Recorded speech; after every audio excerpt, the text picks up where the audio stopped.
So we've got some strange news coming out of the White House. Malia Obama is learning how to drive, but not with the help of her mom or dad. Malia, what's the dealio? How did you learn how to drive? Well, I mean, my mom taught me. I'll give her the credit for that one. I did get in a few crashes within the first 6 months or so. All right, I'll the admit first it. 6 months? Beginner's luck. I'm sure the Chalk it Secret up to that. Service is a much Pretty sure better driver's that's ed not teacher than I am. normal. Yeah. So the I Secret don't know. Service, you said? The Secret Service, that's right. So most of us were taught to drive by our parents or an old cranky driver's ed teacher, right? Unless, of course, you're the first daughter. I mean, I'm sure most things in your life are probably exceptionally different from the average U.S. citizens, but really, how do you learn to drive in a normal environment growing up like that? Well, for Malia Obama, the answer is the Secret Service. First Lady Michelle Obama revealed to TV host Rachel Ray that the Secret Service wouldn't let her or her husband in the car with their high school junior daughter, so they provided driving lessons instead. Mrs. Obama also said she thinks driving gives Malia a sense of normalcy, and she wants her kids to learn to live in a normal world.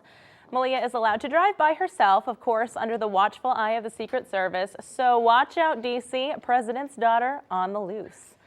And in the wild world of music, you never know what crazed fans will do next, especially when you're dealing with fans of Maroon 5's Adam Levine, who has a voice that literally drives the female population wild.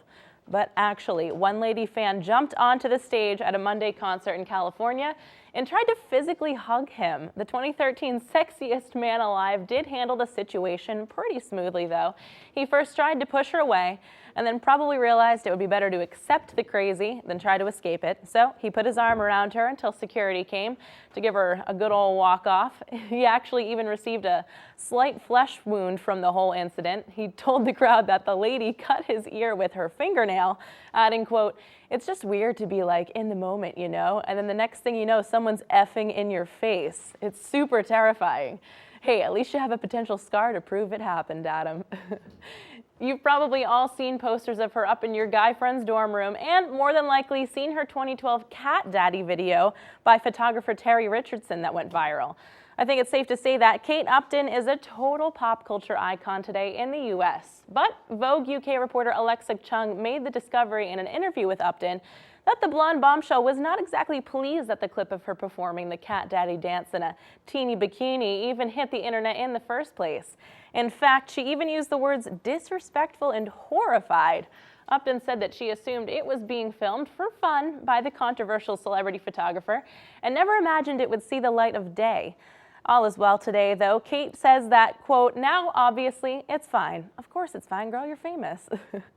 So most of us have probably heard Don McLean's hit American Pie, and most of us also have no idea what the cryptic song is actually about. It has about 1 million different storylines going on in it, including characters like a jester, a king, a queen, good old boys drinking whiskey and rye, a widowed bride, and of course Miss American Pie herself. Now that McLean is selling the original 16-page manuscript of the lyrics for $1.2 million, he's finally revealed his song's message. In an interview, he said, quote, "It was an indescribable photograph of America that I tried to capture in words and music." Most of his characters in the song are based on real people like John Lennon, Karl Marx, the Fab Four, Jackie Kennedy, the widowed bride. So in academic conclusion, he meant for the song to be about the end of the American dream, which was enough to send the song to #1 in 1972. Speaking of music, this season of music festivals is creeping up on us, and one of the most famous ones is Coachella, where hipsters and people of the arts will gather and frolic in the music.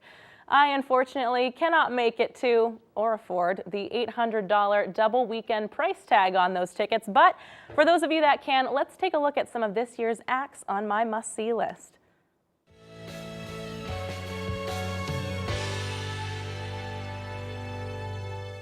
First off, here is Florence and the Machine. I am in love with Florence. I want to be Florence. Florence is life. I cannot tell you how hard I would jam to her if I went to Coachella. Also, Hozier. I recently fell in love with him, so I'm kind of a new follower, but he is also super cool. He has such a chill, beautiful tone to his voice. I could just listen to it forever. Totally a shower jam for me. Last but not least, I would probably go see Drake. I'm not the hugest fan, but I think it would be cool to see him at Coachella. But also Tyler, the Creator, or Flosstradamus might throw a pretty mean party on stage as well. So it's kind of a toss-up between those three for my last pick. Tweet us your must-see artists or even some pics of you having a wild time at this year's Coachella with the handle @GM Emerson. That's about all I have for you all this morning, though. Maggie and Logan, back to you.